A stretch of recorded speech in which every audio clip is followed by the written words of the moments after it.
Hola, hoy nos espera una exploración, fascinante y compleja.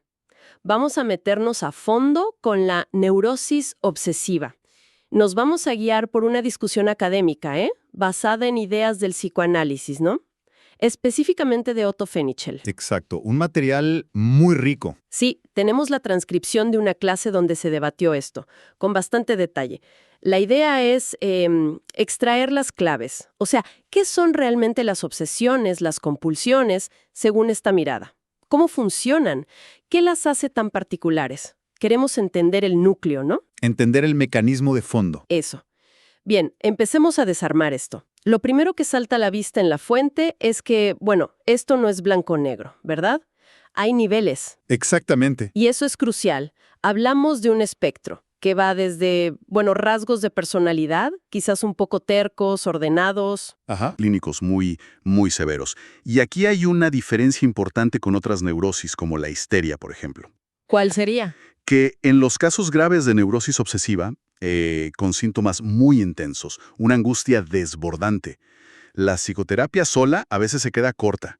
Muchas veces se necesita apoyo psiquiátrico, medicación incluso, para manejar esa angustia tan potente.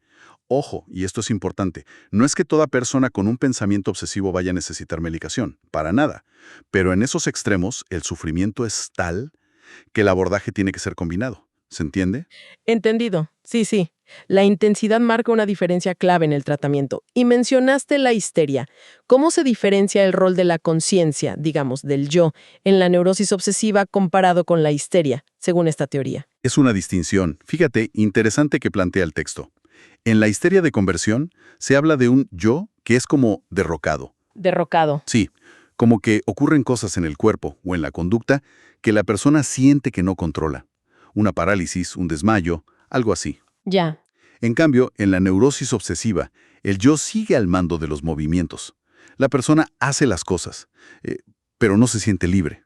Ah, no es libre. No.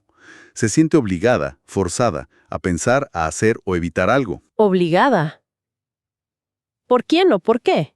Si el yo está al mando, como decís, Ujú. ¿de dónde viene esa orden interna tan poderosa? Ahí entra en juego lo que la teoría llama el superyo. El superyo.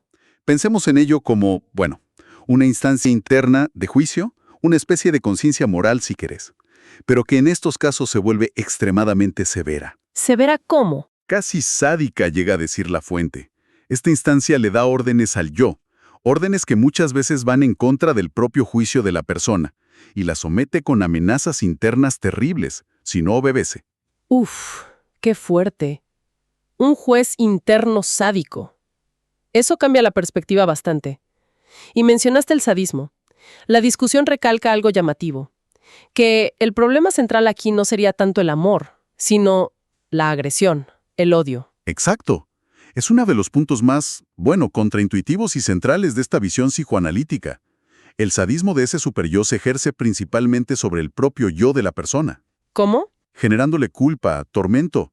Pero ojo, a veces esa agresividad también se filtra hacia afuera, en las relaciones con los demás, de formas más o menos sutiles, claro. Entiendo. Entonces, si esa es la fuerza que obliga, ¿qué son las ideas obsesivas en sí mismas? ¿Son pensamientos que simplemente no se van y ya? Son más que eso. Se las considera como derivados, ¿Derivados de qué? de impulsos originales que fueron rechazados, reprimidos por ser inaceptables. A veces, la idea obsesiva conserva algo de esa fuerza impulsiva, una urgencia. Ajá. Otras veces es solo una idea que se impone, en la que hay que pensar y darle vueltas, sin sentir necesariamente un impulso directo a actuar. ¿Y por qué persisten tanto? Lo que la hace tan persistente, tan pegajosa, digamos, es que lleva consigo la energía de esa idea original rechazada, aunque la conexión no sea consciente para la persona, claro. Claro. Por eso a veces se confunde compulsión con impulsividad. La presión del superyo es tan fuerte que el yo siente que tiene que cumplir, aunque sea un pensamiento o una acción que le repugne o le parezca absurda. Entiendo. Es como una energía prestada de algo reprimido que sigue empujando. Y el material menciona una posible conexión o un camino desde las fobias hacia las obsesiones. ¿Cómo funcionaría eso? Sí, describe una secuencia posible. Alguien empieza, por ejemplo, evitando una situación por miedo. Eso es una fobia. Ok. Luego, para asegurarse de que la evita, desarrolla una atención constante, una hipervigilancia hacia esa situación. Bueno, esa atención puede volverse obsesiva en sí misma. La propia vigilancia se vuelve el problema. Exacto.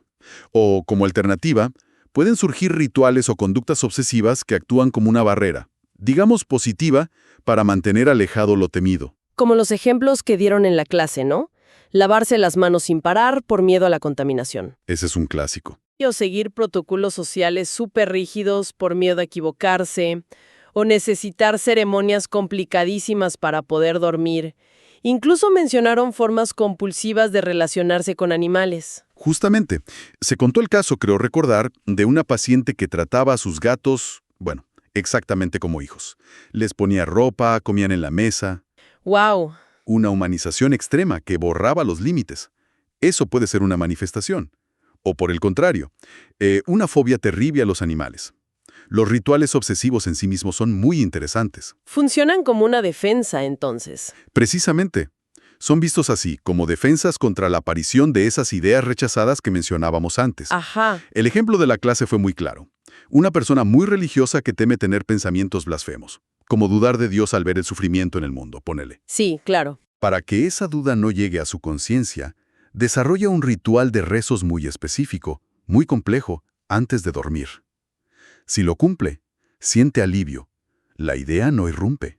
Funciona. Para la persona, sí.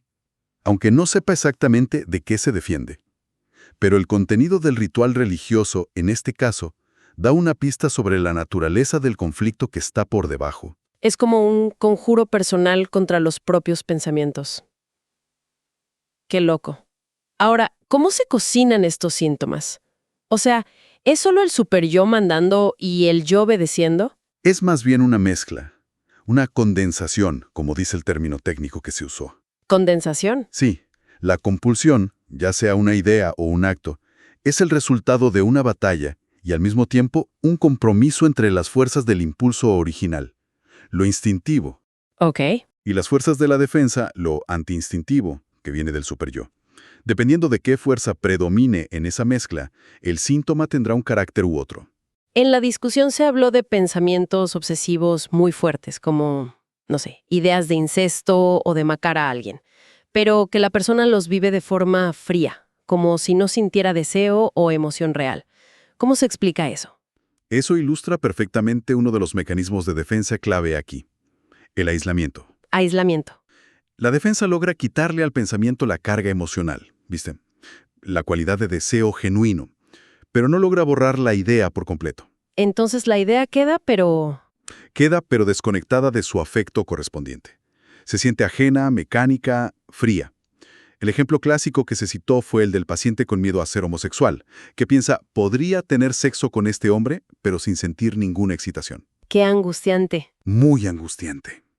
Y la teoría psicoanalítica relaciona esto con conflictos no resueltos y una fijación en la etapa anal del desarrollo, que pondría un énfasis particular en esa zona y generaría temores específicos en torno a la pasividad o la homosexualidad. Entiendo. Y en todo esto, el sentimiento de culpa es, absolutamente central, quizá más que en otras neurosis. Se la define como la angustia que siente el yo ante las amenazas de ese superyo tan cruel. La angustia ante el juez interno. Tal cual. Los ejemplos son muchísimos. Lavarse compulsivamente por sentirse sucio moralmente o esas terribles amenazas internas tipo, si no haces esto le pasará algo malo a tu mamá. Qué horror. Que en el fondo esconden deseos prohibidos, muchas veces relacionados con el complejo de Edipo, pero deformados, y el autocastigo por tenerlos. Suena a una batalla interna sin descanso, realmente. ¿Hay síntomas que muestren esa lucha de forma más directa, como un tira y afloja constante? Sí. La duda obsesiva es el ejemplo perfecto. ¿La duda? Esa incapacidad crónica para decidir, ¿hago esto o lo otro? ¿Soy bueno o malo? Refleja directamente el conflicto interno entre el impulso y la defensa. También están los síntomas que llaman de dos fases, ¿Cómo son esos? donde una acción representa el impulso y la siguiente acción representa la defensa o el castigo. El caso famoso del hombre de las ratas de Freud, que movía una piedra para proteger a alguien y luego sentía la necesidad imperiosa de volver a ponerla donde estaba, es un ejemplo de esto. Ya veo, una acción y su contraria. Y mencionaron otros mecanismos de defensa, como la anulación. ¿En qué consiste eso? Es hacer algo y luego realizar otra acción para simbólicamente cancelarlo, deshacerlo. Como si apretaras Control+Z en la vida real, ¿no? Claro. O hacer una cosa y luego inmediatamente la contraria. El ejemplo que se dio fue caminar encorvado como un inválido y al instante siguiente caminar supererguido como un soldado. Es como si el superior ordenara ambas cosas contradictorias, una anulando a la otra. Qué complejo. Ya hablamos del aislamiento, que separa idea y emoción. ¿Y qué hay de las acciones compulsivas más comunes, como verificar el gas 1000 veces antes de salir de casa? Esas pueden ser tremendamente paradójicas. ¿Paradójicas por qué?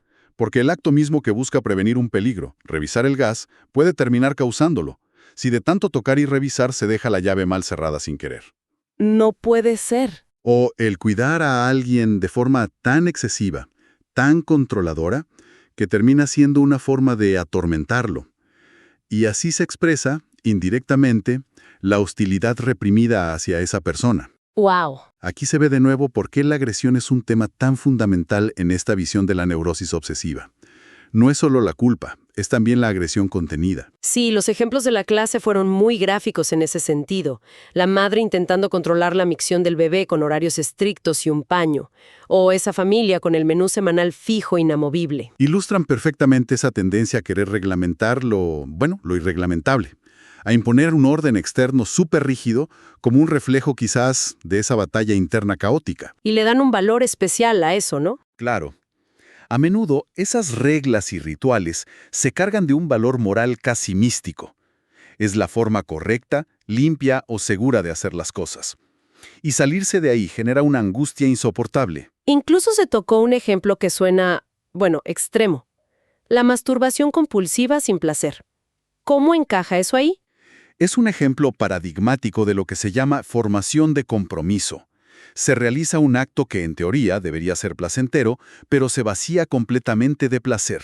¿Y por qué? Se convierte en un deber, en un autocastigo o en una forma de controlar la sexualidad por mandato de ese superyo implacable. El deseo original se transforma en una obligación tortuosa. Se usó la analogía del rey Midas. Que todo lo que tocaba. Se convertía en oro, perdiendo su función original. Bueno, acá, el deseo se transforma en una compulsión sin satisfacción, en algo que atormenta. ¡Qué fuerte! Se comentó también brevemente el caso de un paciente no analizado, con impulsos muy fuertes. Sí, recuerdo. Uno era algo así como, podría matar a esta mujer, que en el fondo remitía a la madre, y otro, podría cortarme el pene, que le surgía al ver cuchillos. Uf. La interpretación que se sugirió, porque no estaba analizado, fue que matar a la madre era una versión muy distorsionada de un deseo incestuoso, apoyado por sueños sádicos que tenía. ¿Y los dos impulsos juntos? Juntos, el de atacar sexualmente y el de castrarse, funcionarían como un síntoma de dos fases: la gratificación prohibida y el castigo temido por esa misma gratificación. Entiendo. Y el otro caso, el de abrir y cerrar la ventana. ¿Ese cómo era? Esa empezó, según contaron, por una disputa trivial con un compañero de cuarto, sobre si la ventana se quedaba abierta o cerrada. Superficialmente era una lucha de poder. ¿Quién manda aquí? Una pavada, digamos. Claro. Pero el análisis posterior lo conectó con una lucha mucho más profunda sobre la identidad masculina frente a la tentación homosexual que implicaba la convivencia, competir fálicamente o someterse pasivamente. La ventana era solo el escenario. Increíble cómo algo tan simple puede esconder tanto. Todo esto nos lleva a un concepto psicoanalítico central que se abordó, la regresión. ¿Qué papel juega acá? Es fundamental para esta teoría. La fuente subraya que en la neurosis obsesiva siempre encontramos rasgos de crueldad y de lo que llaman erotismo anal. Erotismo anal. Intereses o placeres ligados a la función excretora, al control, a la retención, o bien defensas muy potentes contra ellos. Y esas defensas tienen un nombre: formaciones reactivas. ¿Qué son exactamente esas formaciones reactivas? Explícalo un poco más. Son mecanismos donde se combate un impulso o un deseo que se considera inaceptable. desarrollando exageradamente el rasgo opuesto. Dame un ejemplo. Pensemos en ejemplos cotidianos del desarrollo infantil. La vergüenza que surge contra las ganas de exhibirse, ¿no? O el asco que aparece frente al interés inicial por las heces. Son formaciones reactivas normales. Ayudan a reprimir lo que socialmente no se acepta. Ok, ¿eso es normal? Pero en la neurosis obsesiva, esto se lleva al extremo. Una bondad exagerada, casi empalagosa, que oculta una gran agresividad interna. O una limpieza y un orden meticulosos hasta lo enfermizo, como defensa contra impulsos considerados sucios o caóticos. Se mencionó el caso de la madre de Dora en los escritos de Freud como un ejemplo de esta limpieza compulsiva extrema. Ya veo. ¿Y cómo se conecta esto con la regresión? La idea central de la teoría es que, ante las dificultades para manejar los conflictos del complejo de Édipo, ¿Qué ocurren más tarde? exacto, en la fase fálica, ante esa dificultad, la persona regresa psíquicamente, en parte, a una etapa anterior del desarrollo, la etapa sádico-anal. ¿Y qué pasa ahí? En esa etapa predominan temas de control, poder, agresión y los ligados a la función anal. Al regresar ahí, esos impulsos sádicos y anales se intensifican, como si se recargaran con la energía que no pudo tramitarse bien en la etapa edípica. O sea que la lucha interna se vuelve doble, contra los impulsos edípicos originales y también contra estos impulsos sádico-anales que se reactivan con la regresión. Exactamente. Esa es la complejidad que plantea la teoría. La defensa se dispara originalmente por el conflicto edípico, deseos amorosos y hostiles hacia los padres básicamente, Ajá. pero como la retirada estratégica, digamos, es hacia la fase anal, la batalla defensiva tiene que librarse también contra esos impulsos sádicos anales, que siguen siendo inaceptables para ese super-yo tan severo. Por eso se mezclan los temas en los síntomas. Tal cual. Por eso los síntomas obsesivos mezclan temas, lo genital edípico, incesto, castración, rivalidad, con lo anal sádico, suciedad, limpieza, orden, desorden, dinero, control, agresión. La fijación principal estaría en lo anal, pero el conflicto edípico es como el gatillo que activa la regresión y toda la maquinaria defensiva obsesiva. Bien, hagamos una pausa. Una pausa para recapitular un poco. Basándonos en esta discusión psicoanalítica, la neurosis obsesiva parece ser el escenario de una tensión, brutal. Por un lado, impulsos muy intensos, a menudo agresivos o ligados a etapas tempranas por esta regresión. Por otro, ese superyo implacable que genera culpa y dicta órdenes compulsivas. Precisamente. Y todo lo que vemos desde afuera, las compulsiones, los rituales interminables, la duda que paraliza, las defensas como la limpieza extrema o la bondad exagerada, las formaciones reactivas, ¿El deshacer actos? el deshacer actos, la anulación, el sentir las ideas sin emoción, el aislamiento, todo eso son las manifestaciones visibles de esa tremenda lucha interna y de los mecanismos que el yo, como puede, intenta usar para manejarla. La idea de la regresión a lo sádico-anal es clave, como decíamos, para entender por qué aparecen mezclados ciertos temas y conflictos tan característicos de esta neurosis. La verdad es que queda resonando la imagen de esa batalla interna tan agotadora. Y me quedé pensando en esos ejemplos que surgieron en la discusión, los de las familias superrígidas o las madres muy controladoras. Sí, es un punto que invita a reflexionar, sin duda. El análisis se centra mucho en la dinámica interna, ¿no? Pero, ¿cómo interactúa eso con el afuera? Claro. ¿Podrían ciertos entornos familiares o culturales que quizá ponen un valor desmedido en el control, en el orden perfecto, en la pureza o en la obediencia ciega? ¿Podrían fomentar o exacerbar estas luchas internas que describe la teoría? Es una buena pregunta. Es una pregunta abierta, me parece. Interesante para seguir explorando más allá del caso individual, ¿no? Pensar en lo sistémico también. Totalmente de acuerdo. Una última idea para seguir masticando. Con esto, cerramos nuestra exploración de hoy sobre la neurosis obsesiva desde esta particular mirada psicoanalítica. Gracias por acompañarnos en este análisis a fondo.